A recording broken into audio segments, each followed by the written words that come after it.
ബാലേട്ടൻ ധൈര്യമായിട്ടിരിക്കെ. ഇനി എന്ത് വന്നാലും ശരി, ഗായത്രി അമ്പിളിയും തുളസിയും നമ്മൾ വിട്ടുകൊടുക്കാൻ പോകുന്നില്ല. മാധവേട്ടൻ എന്താന്ന് വെച്ചാൽ ചെയ്യട്ടെ. എന്ത് ചെയ്യാൻ? ഞങ്ങൾ പോകുന്നില്ലെന്ന് പറഞ്ഞാൽ പോകുന്നില്ല. ഇനി ബലമായിട്ട് കൊണ്ടുപോകാനാണെങ്കിൽ കോടതിയും പോലീസിന്റെ സഹായം തേടണം, അത്ര തന്നെ. അങ്ങനെ സഹായം തേടേണ്ടിയിരുന്നത് ഇപ്പോഴല്ല ഗായത്രി, കുറെ മുമ്പാ. കൃത്യമായിട്ട് പറഞ്ഞ 16 വർഷം മുമ്പ്. പള്ളിക്കുടത്തിൽ പഠിക്കുന്ന മാധവൻകുട്ടി എന്ന കൊച്ചു പയ്യന്റെ കയ്യിൽ ഈ നിൽക്കുന്ന അമ്പിളിയെ പ്രസവിച്ചിട്ടിട്ട് നിങ്ങളുടെ അമ്മ പോയില്ലേ അന്ന്. അതിനു മുമ്പ് നിങ്ങളെല്ലാം ഉപേക്ഷിച്ച് നിങ്ങളുടെ അച്ഛൻ പടിയിറങ്ങി പോയില്ലേ അന്ന്. ഒരാളും ഉണ്ടായിരുന്നില്ലല്ലോ അന്നൊന്നും നിങ്ങളെ സഹായിക്കാനും സംരക്ഷിക്കാനും. ഇപ്പൊ പോലീസ് വേണം, കോടതി വേണം. ആ ഏട്ടനിൽ നിന്ന് നിങ്ങൾക്കൊക്കെ സംരക്ഷണം വേണം.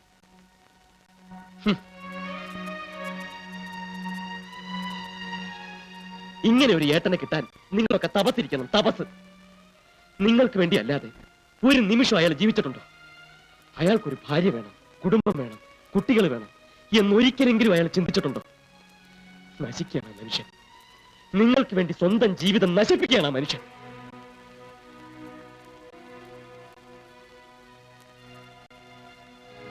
ഞാൻ ഈ വാശിയും വൈരാഗ്യവും ഒക്കെ കാണിച്ചത് അയാൾ ജീവിക്കാൻ വേണ്ടിയാ. അയാളെയും കാത്തിരിക്കുന്ന എന്റെ പെങ്ങള് അയാളോടൊപ്പം ഒന്ന് ജീവിച്ച് കാണാൻ വേണ്ടിയാ.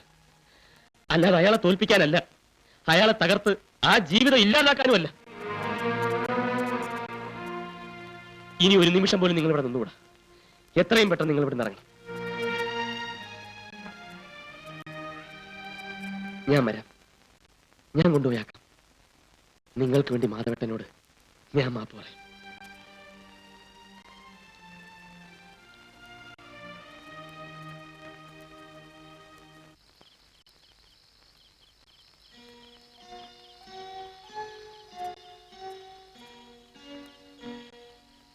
മാധവേട്ടനില്ലേ ഇവിടെ? ഇറങ്ങിപ്പോയ പോക്ക ഇതുവരെ എത്തിയിട്ടില്ല. സന്ധ്യക്ക് കടവിലിരിപ്പുണ്ടായിരുന്നു. ചെന്ന് വിളിച്ചപ്പോ പൊക്കോ വന്നോളാന്ന് പറഞ്ഞു. ഞാൻ പോയി എല്ലാം ഏറ്റു പറഞ്ഞ് കൂട്ടിക്കൊണ്ടുവരാം മാധവേട്ടനെ. നിങ്ങളകത്തേക്കല്ലേ ചെല്ലേ.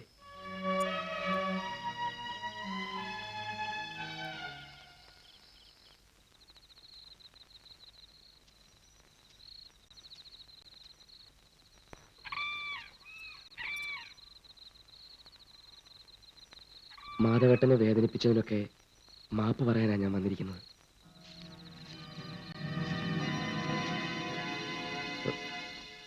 മാധവേട്ട,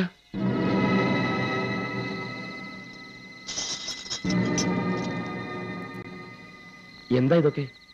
മാധവേട്ടൻ എന്നെ എന്ത് വേണമെങ്കിലും ചെയ്തൂടെ? അതിന് ഇവന്മാരുടെയൊക്കെ ആവശ്യമുണ്ടോ മാധവേട്ടന്?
മാധവേട്ടൻ ഇവിടെ ഉണ്ടായിരുന്നോ? ചതിച്ചു. മാധവേട്ടൻ അന്വേഷിച്ച് കടവെച്ചെന്ന ബാലചന്ദ്രൻ ആരൊക്കെ ചേർന്ന് ആക്രമിച്ചു. അത് മാധവേട്ടൻ ജയിച്ചതെന്നാ ബാലചന്ദ്രൻ പറഞ്ഞ. ആര്? ഞാനോ? എന്ന് അവൻ പറഞ്ഞോ? ഞാൻ ജയിച്ചെന്ന് അവൻ പറഞ്ഞോ?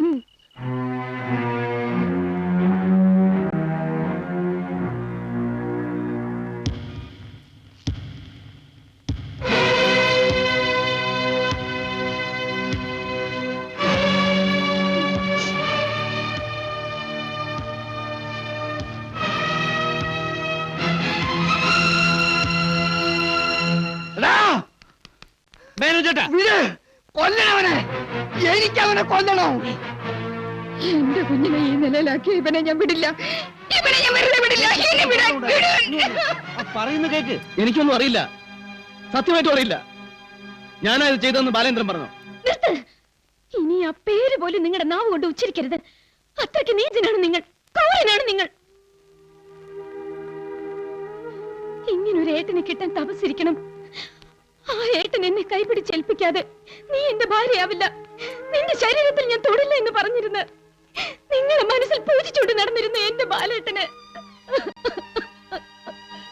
ഇങ്ങനൊരു ക്രൂരത കാണിക്കാൻ എങ്ങനെ മനസ്സ് വന്നു മാധവേട്ടാ നിങ്ങൾക്ക്? അത് ഞാൻ ആരെ ഒന്നും ചെയ്തിട്ടില്ല മക്കളെ, ഞാൻ ഒന്നും ചെയ്തിട്ടില്ല. നിങ്ങളെങ്കിലും ഏട്ടനെ വിശ്വസിക്കേ. ഏട്ടൻ ഒന്നും ചെയ്തിട്ടില്ല. വരരുത്, ഞങ്ങളുടെ അടുത്തേക്ക് വരരുത്. ഞങ്ങൾക്ക് പേടിയാ. ഏട്ടനെ കാണുന്നത് തന്നെ ഞങ്ങൾക്ക് പേടിയാ.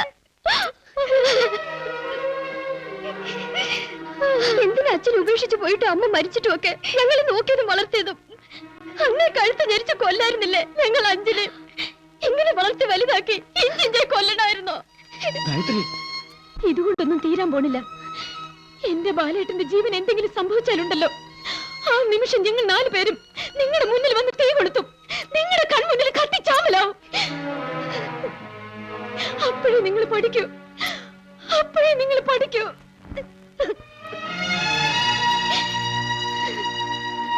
ഇനി ആരുടെയൊക്കെ ജീവനാ മാധവേട്ടാ നിങ്ങൾക്ക് വേണ്ടത്? എന്റെ അച്ഛന്റെയോ അമ്മയുടെയോ അതോ എന്റെയോ? പോ, ഇവിടുന്ന് പോ. ഇനി ഞങ്ങളുടെ ആരുടെ കൺമുമ്പിൽ പോലും വരാണ്ട് എങ്ങോട്ടെങ്കിലും പോ.